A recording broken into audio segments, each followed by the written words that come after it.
Masaya po kami mga idol kasi kasama ko po yung aking pamilya sa isang hapunan po. Nakapagluto po tayo ng crispy at sinigang. Ngayong gabi pala mga idol ay sahod ko po sa aking tinatrabahuan. Bumili po ako ng balot para makatikim rin po sila mga idol. Tapos bumili rin po ako ng kalahating kilong karne ng baboy. Ito po ay party sa tiyan at meron din po tayong pork chop mga idol na pinahaluan ko po kay kuya. At hinugasan ko po na maayos mga idol ng ilang beses. Tapos nagpabaga na po sa apo yung anak ko na si Gwingwin mga idol. At tayo naman po ay nagagayad po sa karne. Ganyan lang po kalaki kasi ipiprito po natin yan mga idol. Pagkatapos ko gumayad mga idol ay dito naman po ako sa sibuyas, tapos kamatis at bawang po. Ito pala yung ilagay natin sa ating sinigang mga idol, repolyo at sitaw po mga idol. Alam nyo mga idol, nagulay tayo kasi para masustansya po yung pangakatawan natin. Tapos mga idol, sa paggayad ko ay naglagay na po ako sa kaldero dito po sa uling. Kasi pakukuluan po natin yan mga idol ng mga ilang minuto po. Siguro estimate natin po mga idol ay nasa 10 o 5 minuto po mga idol. Pero pag may kabataan po ang karne mga idol ay madali lang po.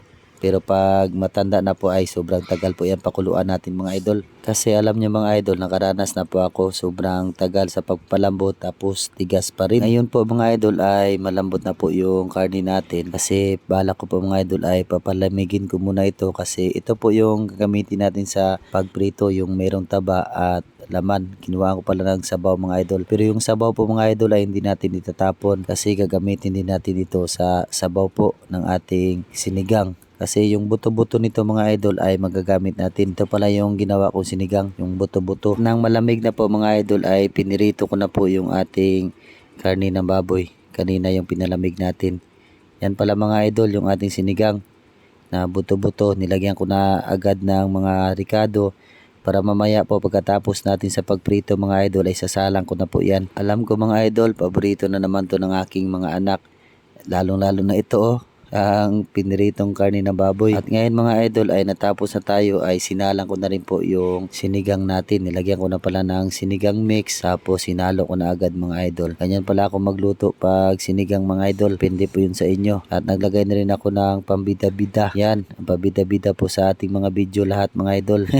At ito pala ang nagbibigay ng lasa mga idol, ang repolyo. Ito po ay napakasarap na gulay po. Dahil luto na po yan mga idol. Maraming salamat pala sa panonood sa mga OFW nating supporters mga idol.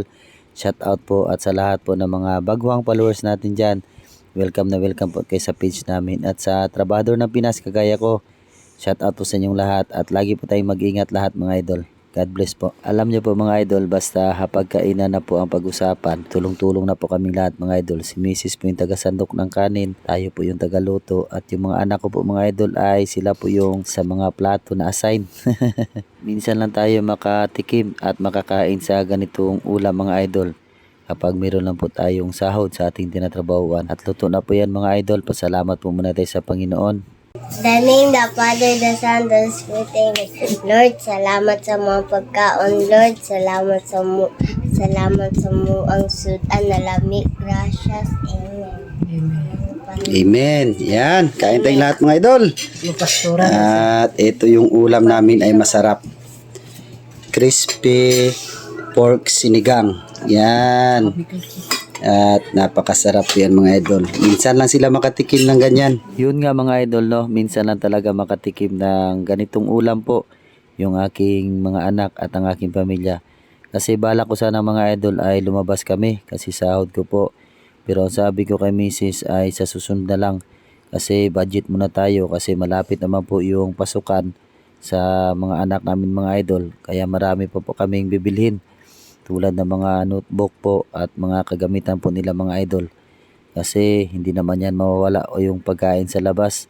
At pwede naman natin din yan lutuin kung gusto talaga natin mga idol. At kung kasiyahan lang po pag-usapan mga idol, mas masaya pa po na sa loob tayo ng bahay. Na habang kumakain po mga idol at nagkikwentuhan, isipin na lang natin mga idol na sa labas po tayo kumakain. At shout out pala sa inyong lahat mga idol. Hanggang dito na lang po yung video natin. Maraming salamat po sa panonood. Kung hindi ka pa nakapollow, i-follow mo na at i-like and share mga idol. God bless po at ingat po tayo palagi.